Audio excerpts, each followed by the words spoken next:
If you're a massage business owner that either has a team of massage therapists or has ever thought about growing a team of massage therapists, it's all about leadership and keeping team morale high. My name's Kurt Simpson. Really quickly, my wife and I, we run a 10 therapist massage clinic in Australia. This part of the business was the hardest part out of everything that we've done. Going from a solo person who works for yourself to hiring your first team member and growing a team is the most challenging step in my opinion. Because once you work for yourself, you just have to worry about your clients, your part of the business, all of that stuff. Running the business, even as a solo therapist working for yourself, it's still challenging, right? I'm not saying that's not challenging, but when you start to take the next step where you have to worry about all the same things, plus you have to worry about everyone else's clients and your team members and a lot more stuff, it is quite challenging because you're not just managing everything you were before, you're managing your team, you're managing how people are feeling, you're managing to keep people on track, your retention of staff. It's all a whole nother level of things. Most people like me, you got no idea what you're doing. You're just trying to do your best. You're just like, be nice to people, be friendly to people, and you be too friendly, you be too nice, and then you have issues there, and then you're not nice enough, and then you treat your staff incredibly well, and you look after them, and then they leave, and then you get a lot of issues with, you feel let down, all this stuff. There's no avoiding that as a business owner in general. You're going to be let down. Leadership is a struggle because you're dealing with the most complex part of life, and that's people. There are things you can do, make it easier. And that's what I'm going to go through in this video. It's the 11 most important principles that I have found that we try to follow as much as possible for our team. We don't always get it right, but this is what we try to focus on. And since we've started learning about leadership and really implementing this kind of stuff, it's made our life so much easier than just winging it. Here we go. Let's get into it. Leadership principle number 1 is caring.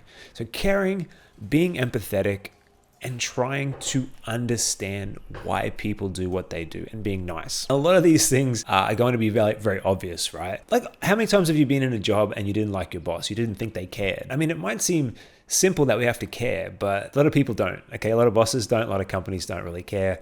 And if you can show your team caring and empathy to the situation, that is a big win. There is a downside though to this.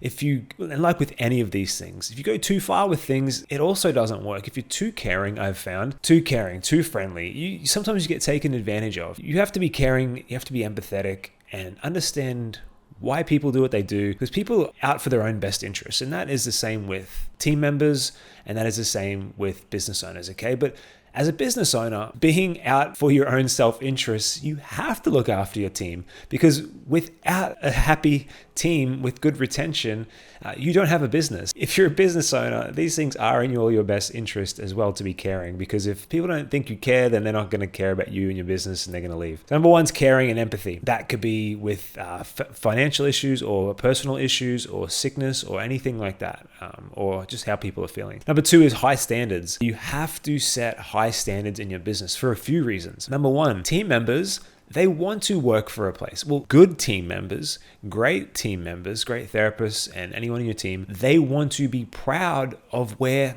they work. They want to work for somewhere that you have a vision that is the best place in your town, state, or country. And in general, people will match the standards you set, or they'll aim to match the standards you set. If you set low standards for everything, people will match that. That's just human nature. If you set high standards, people will aim to match that. And you need high standards to have a successful business anyway, but it makes your team proud to work there. Number 3 is taking responsibility. This is one of the hardest ones for most people, is when you're a business owner and something goes wrong, your first inclination is to blame someone else. And it might be someone else's fault, right? So for example, someone comes in, they get their massage, the therapist messes it up, doesn't give them the massage that they wanted, they didn't do a good consultation, and they didn't follow the rebooking script or whatever training you have. It's easy to blame the therapist, and it is the therapist's fault, but really, that's not going to help you.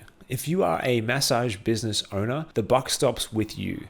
It stops with you in this situation. How is it my fault? You have to think everything's your fault in your business, because if it's not your fault, you can't fix it. So in this situation, it's the training. You could have trained your team member better. That's number one. And then you go back through and you see, was your team member trained properly? If they were trained properly based on your training, maybe your training needs to be updated. Maybe it needs to be retrain your staff a certain amount of time every few months, and they need to be checked off and certified. So that's just an example. If you don't take responsibility, number one, and you blame your team, they're not going to be happy about it, right? Because even if it is their fault, it's going to annoy them. But if you go to your team in a meeting, for example, or any issue, you say, this happened. I just want to get to the bottom of it. I just want to improve it. I'm taking responsibility for this, and I need to see what we could have done better. Your team members will respect you so much more. It doesn't absolve the team member of responsibility, but you take responsibility for fixing it. It will improve your business like nothing else, okay? Because you're only looking to see where you can improve things. By the way, this is also a great trait for life as well, as are like a lot of these things. Number 4 is having clear guidelines and expectations for your team and your business, vision and values. This gives your team a North Star to aim for.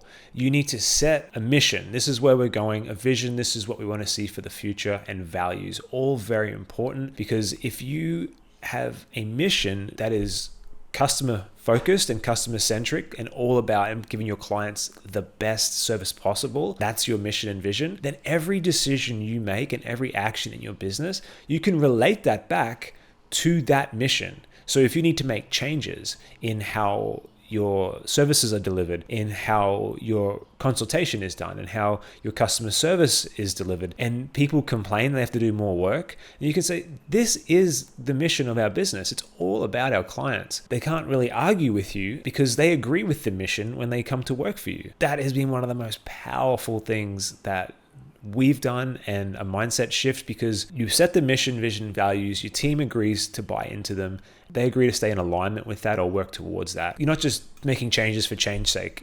You're making changes to suit the mission and the values and the vision. I just want to take a second to ask you for a small favor. If you're finding this video helpful, if you could just tap the like button underneath it, I'd be really grateful. That will tell the YouTube algorithm to share this video with more massage therapists around the world. And hopefully that will help them all earn more income, which is what they deserve.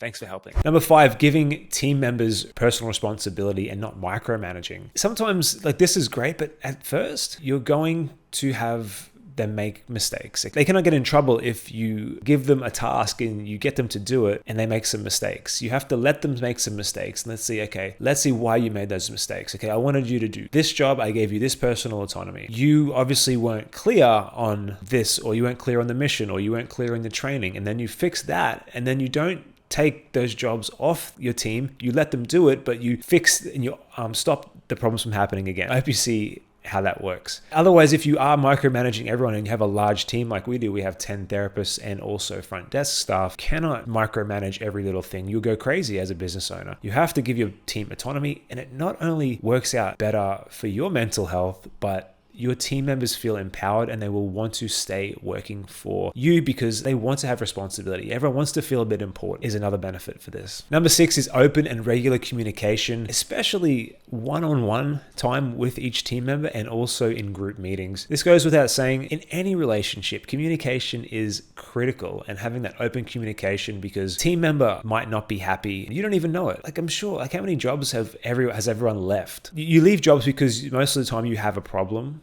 with the employer or the business. Your needs weren't being met. Your problems weren't being met, okay? And imagine if you had a boss who would sit down with you every couple weeks or every week for 15 minutes and talk to you and ask you questions and see how you're going, and then listen to those issues. That is how you retain good staff. You listen to their issues. You see if you can help them achieve their career goals, whether it's more training, whether there's an issue with this or that. And it only happens with regular open communication. And a communication where you're not going to blame your team members. So this also ties into the last things that we spoke about. So that's key. Number 7 is tracking performance. I just did a video on tracking in your business. It probably was one of my last videos if you're seeing this, but it's very important to not just tell staff, okay, just do a good job or do this better or do that better. That's vague, and it doesn't give them clear guidelines on if they're succeeding or if they're failing at these tasks. For example, it could be rebooking. Just one example. Each of our team members has a rebooking KPI. They have to hit a certain number. When they start, people's rebookings are pretty average.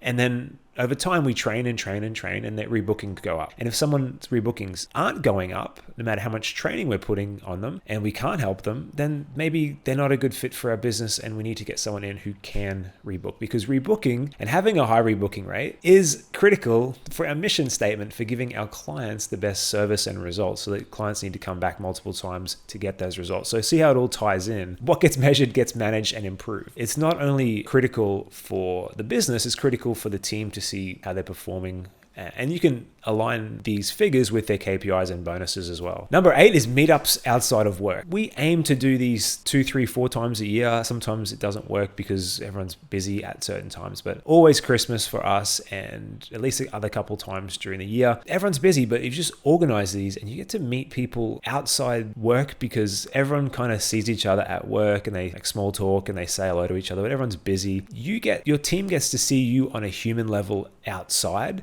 and your team gets to humanize and create connections with each other. It creates team cohesion, less problems at work. People are more open to talking to each other, and you as a boss, they see you as a normal person. That's really important. Meetups outside of work. 9 is showing appreciation and recognition. Even little things, right? So you don't have to like buy things all the time, but just recognition. So even in group communication channels like Slack, which is software that we communicate, you can like, someone puts up a good review, like a customer, you can share the review in the group, show recognition. You can buy little things for people's birthdays, bring in gifts as a boss. Fridays, you can bring in treats or biscuits. There's just little things that you can shout people out for that they do a good job, okay? Recognize them, whether it's personally a note or in like a group communication channel. It makes people feel like they are being recognized when they are trying, because that's what we all want as humans. We want recognition in some way. It's really important to keep your finger on the pulse of what's happening in your business. Recognize positive stuff when it happens. Number 10, the second last one, is finding common ground and connect. As a boss, it could be easily to see your job as just to get your team to do their job. People are going to be more likely to do their job if they feel like they like you, okay? And that's just in general, people they like, and they listen to people they like, and they do things for people they like. I learned this really early on, that business is not just about numbers and metrics and doing things by the book and numbers and like all that kind of stuff, because that's how my brain works. I had to get good with people. If I can say one of the most important things is just being good with people is one of the most important things you can do for your business and your life. It flows over into your clients as well. A lot of time your rebooking rate will go up if you're just more likable and can connect with people. The last one, number 11, is removing underperforming members, like team members, and those with a negative attitude. It's always really hard to do because you invested so much time and effort into training your team and they're part of the team. And when someone starts going downhill, you think you can turn them around, especially even if someone starts and they're not good. You think, I keep training. You're taking responsibility. I need to improve things.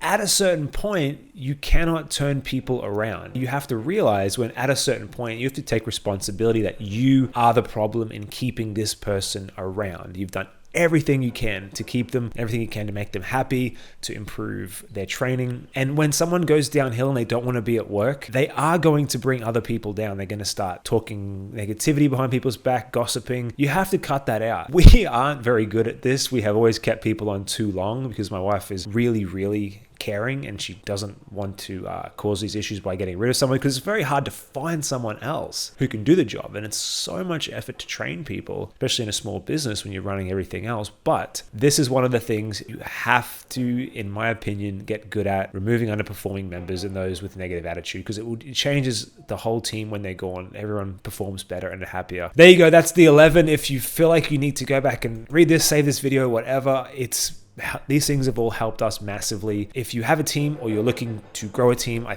definitely think they'll help you. If you want to see other videos that will help you grow your business, check out other videos on my channel. And if you enjoyed it, leave a like, and thanks for watching, and I'll see you in the next video.